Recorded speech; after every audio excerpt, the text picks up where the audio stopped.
नाज़रीन, इमरान खान के बगैर किसी भी मीटिंग की कोई अहमियत नहीं। सियासतदान डट गए हैं, दूसरी जानिब हुकूमत भी डट गई है। 30 मिनट की ब्रीफिंग दी है चीफ ऑफ आर्मी स्टाफ ने और अप्रोक्सीमेटली 50 मिनट की ब्रीफिंग दी गई है DGMIO की जानिब से। अभी इस जो कौमी सलामती कमेटी का जो इन कैमरा सेशन है वो कंटिन्यू है और उसमें कुछ बड़े ऐलानात मुतवक्के हैं। दूसरी जानिब पाकिस्तान तहरीक-ए-इंसाफ और उनकी जो हामी जमातें हैं जिसे हम अपोजिशन कह रहे हैं आजकल, उन्होंने भी अपना एक मुश्तरका एलामिया जारी किया है। नाज़रीन, अब एक मौका था कि हो सकता है कि PTI ने शायद ये मिस कर दिया, कुछ लोग ये कह रहे हैं। कुछ लोग ये कह रहे हैं कि ये बड़ा अच्छा फ़ैसला था। इन तमाम फ़ैसलों की हकीकत क्या है वो जानेंगे तफसील के साथ आज के प्रोग्राम में। नाज़रीन, प्रोग्राम का बाकायदा आगाज़ करते हैं।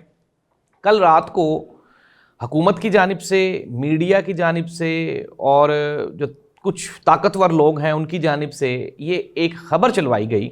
उन्होंने कहा जी कि पाकिस्तान तहरीक-ए-इंसाफ मान गई है और वो कल इमरान खान के बग़ैर कौमी सलामती कमेटी की जो मीटिंग है उसमें वो शिरकत करेंगे। अच्छा, मैंने आपको कल एक ख़बर दी थी, मैंने कहा था कि पाकिस्तान तहरीक-ए-इंसाफ ये फ़ैसला नहीं कर पाई, ये मैंने ख़बर दी थी और ये शिरकत नहीं करेंगे, लेकिन लोग नहीं मान रहे थे।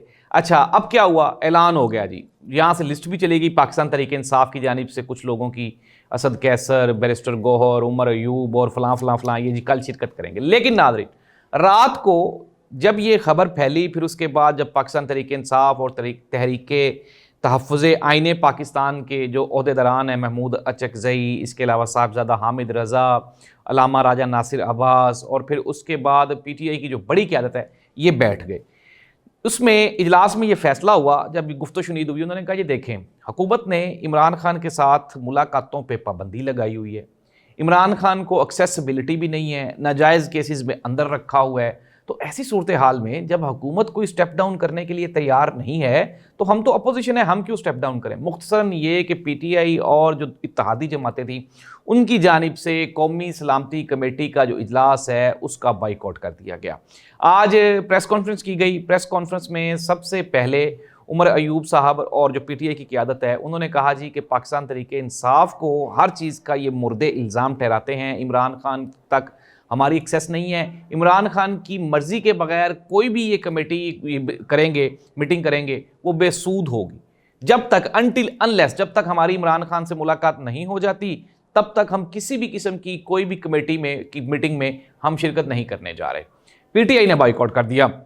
महमूद अचकज़ई साहब ने कहा, उन्होंने कहा जी गैर आइनी वज़ीर आज़म हैं ये, इनको तो इख्तियार ही नहीं है कि ये कौमी सलामती कमेटी का इजलास बुला सके। महमूद अचकज़ई साहब ने साथ में ये भी कहा कि इमरान खान पाकिस्तान का सबसे बड़ा लीडर है। महमूद अचकज़ई ने यह भी कहा कि एस्टेब्लिशमेंट ने रात को 9 बजे इलेक्शन के रिजल्ट बदल दिए। महमूद अचकज़ई ने यह भी कहा कि पाकिस्तान में इस वक्त शदीद ख़तरात लाहक हैं और वक्त की ये ज़रूरत है कि इमरान खान को शामिल किया जाए। महमूद अचकज़ई के बाद साहिबज़ादा हामिद रज़ा, सुन्नी इत्तेहाद कौंसिल के रहनुमा, उन्होंने कहा जी कि इमरान खान के बग़ैर किसी भी किस्म का कोई भी फाइनल डिसीजन जो होगा वो नाकाम होगा। अगर हम शामिल हो भी जाते तो उसकी कोई अहमियत ही नहीं थी। तो पाकिस्तान तहरीक-ए-इंसाफ ने बिल आखिर स्पीकर पंजाब असम्बली अयाज सादिक को एक लेटर लिखा और उन्होंने कहा जी कि जब तक हमारी मुलाकात नहीं करवाई जाती हम शामिल नहीं होंगे। दूसरी जानिब कौमी सलामती कमेटी जो मीटिंग है उसका इजलास हुआ। 30 मिनट की चीफ ऑफ आर्मी स्टाफ साहब ने ब्रीफिंग दी और 50 मिनट की DGMIO ने उसमें ब्रीफिंग दी है। इसके अलावा DGISI भी वहाँ पे मौजूद थे और पाकिस्तान पीपल्स पार्टी, मुस्लिम लीग नून और मौलाना फजलुर रहमान साहब और उनकी इत्तेहादी जो जमातें हैं वो वहाँ पे मौजूद थी। वज़ीर आज़म साहब ने कहा जी कि अपोजिशन को चाहिए था कि वो यहाँ पे आते और आके इसमें शामिल होते। कौमी सलामती कमेटी का इशू है, कौमी सलामती का इशू है। स्पीकर अयाज सादिक ने भी कहा जी कि ये कोई पार्लिमानी रवैया नहीं है, पाकिस्तान तहरीक-ए-इंसाफ को शामिल होना चाहिए था लेकिन नहीं हुए। नाज़रीन, इजलास हो गया, PTI ने और इत्तेहादी जमातों ने बाइकआउट कर दिया। एक जो स्कूल ऑफ थॉट है PTI में, उनका ये मानना था कि जी ये बड़ा अच्छा चांस है, हम इस्टेब्लिशमेंट के साथ, ताकतवर हलकों के साथ बैठेंगे, हो सकता है हमें कोई फेवर मिले। लेकिन नाज़रीन, एक्चुअल जो फैक्ट्स हैं वो यही बताते हैं कि हुकूमत की जो हुकूमत होती है उसको हमेशा डाउन पॉलिसीज़ पे अमल करना होता है, अग्रेशन नहीं होता उसके पास, वो डिफेंडिंग होती हैं। लेकिन यहाँ पे तो हम देख रहे हैं कि जो हुकूमत है, इमरान खान के 9 मई के जो केसेस हैं उनमें सरकारी प्रोसिक्यूशन जो हैं वो पेश नहीं हुए और इमरान खान की जो 9 मई वाले केसेस में जो ज़मानतें वाला केस है उसको आगे 24 दिन तक उसकी तारीखें डाल दी गई। 26ਵੀं آئینی ترمیم کر کے بقول محمود اچکزئی انہوں نے کہا کہ عدالتوں کے اوپر بھی انہوں نے قبضہ کر لیا ہے. یہ تو آئینی بحران بھی پاکستان میں ایک جنم لے چکا ہے. تو ایسی صورتحال میں ناظرین پاکستان تحریک انصاف کو عدالتی سپریم کورٹ آف پاکستان کے حکم کے باوجود بھی مخصوص نشستیں نہیں دی گئیں. سینٹ کے انتخابات کے پی کے میں ابھی تک پینڈنگ ہے. اس کے علاوہ جو وزیر اعلیٰ کے پی کے علی امین گنڈا پور صاحب شریک ہوئے قومی سلامتی کمیٹی کی میٹنگ میں, اور انہوں نے بھی جو کے پی کے کی صورتحال ہے اس کے اوپر بریف کیا مختلف لوگوں کو. اچھا, کے پی کے کا جو ڈیولپمنٹ فنڈ ہے جو کہ وفاق کی جانب ہے وہ دے نہیں رہے. کے پی کے میں ٹرانسفر پوسٹنگ کا مکمل اختیار وفاق کے پاس ہے, وزیر اعلیٰ کے پاس کچھ بھی نہیں. ناظرین ایسی صورتحال میں اگر آپ کو ملک کی فکر ہوتی, میں حکومت کے لیے یہ کہہ رہا ہوں, اگر ملک کی فکر ہوتی, قوم کی فکر ہوتی, تو آپ ٹیبل ٹاک پہ آتے اور آ کے پی ٹی آئی کو انگیج کرتے. آپ تو پی ٹی آئی کو انگیج نہیں کر رہے ہیں. کل بھی جو پی ٹی آئی کے سوشل میڈیا ایکسپرٹس کچھ لوگ ہیں ان کو اٹھا لیا گیا, جس کے اوپر پی ٹی آئی نے ایک مرتبہ دوبارہ پھر بے پناہ شور ڈالا. تو ناظرین چیزیں جو ہیں وہ ڈیولپمنٹ کی طرف نہیں جا رہی, چیزیں ڈسٹرکشن کی طرف جا رہی ہیں, کنسٹرکشن کی طرف نہیں جا رہی. پاکستان تحریک انصاف اور اس کی اتحادی جماعتوں ان کا یہ مطالبہ ہے کہ پاکستان میں انٹل انلیس جب تک آئین اور قانون کی بالادستی نہیں ہو جاتی, ادارے اپنی حدودوں کی حدود میں رہ کے کام نہیں کرتے, سیاستدانوں کو آزاد نہیں فیصلے کرنے دیا جاتے, تب تک اس ملک کی صورتحال ایسی ہی رہنی.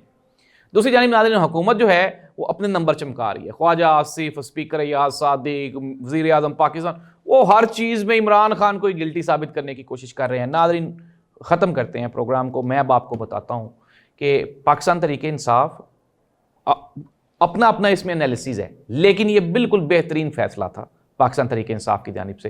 آپ پی ٹی آئی کو ماریں بھی, کٹیں بھی, جیلوں میں بھی ڈالیں, ان کے لوگوں کو آپ ان کے کیسز بھی عدالتوں میں نہ لگنے دیں, آپ ان کو اسمبلی میں بھی سپیس نہ دیں, آپ ان کو پولیٹکس میں بھی سپیس نہ دیں, آپ ان کو الیکشن کمیشن آف پاکستان میں بھی سپیس نہ دیں, لیکن وہ آپ کے ساتھ کھڑے ہوں, ہر معاملے میں وہ آپ کے ساتھ کھڑے ہوں.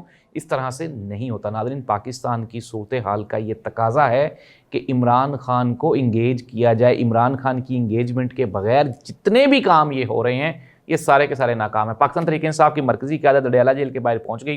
بیرسٹر گوہر نے ایک مرتبہ دوبارہ پھر وہاں پہ کہا جی کہ ہماری ملاقات کروائی جائے, ملاقات کے بعد ہم ڈیسائیڈ کریں گے کہ ہم نے کیا سٹانس لینے ہیں, ہم نے کیا بیان دینے. اور ساتھ ہی ساتھ بیرسٹر گوہر نے یہ بھی کہا کہ کل ہم نے فیصلہ کیا تھا, لیکن آج ہم جب پارٹی کی میٹنگ ہوئی تو اس میں ہم نے اس چیز کو رول بیک کر دیا اور ہم نے ہی متفقہ طور پہ یہ فیصلہ کیا کہ ہم لوگ قومی سلامتی کمیٹی کی میٹنگ میں شریک نہیں ہوں گے. ناظرین حکومت اپنے نمبر ٹانگنے کی کوشش کر رہی ہے, لیکن پی ٹی آئی چونکہ کٹ کھا رہی ہے, مار کھا رہی ہے, وہ تو بیچارے پھنسے ہوئے ہیں. ان کو تو انگیج کرنا بہت آسان تھا. عمران خان کے ساتھ آپ ملاقات کرواتے, عمران خان کو انگیج کریں. عمران خان کو انگیج نہیں کریں گے تو آپ کچھ بھی نہیں ہے. ناظرین آپ یہ لوگ سیاستدان مانیں یا نہ مانیں, تکلیف کس سے ہے؟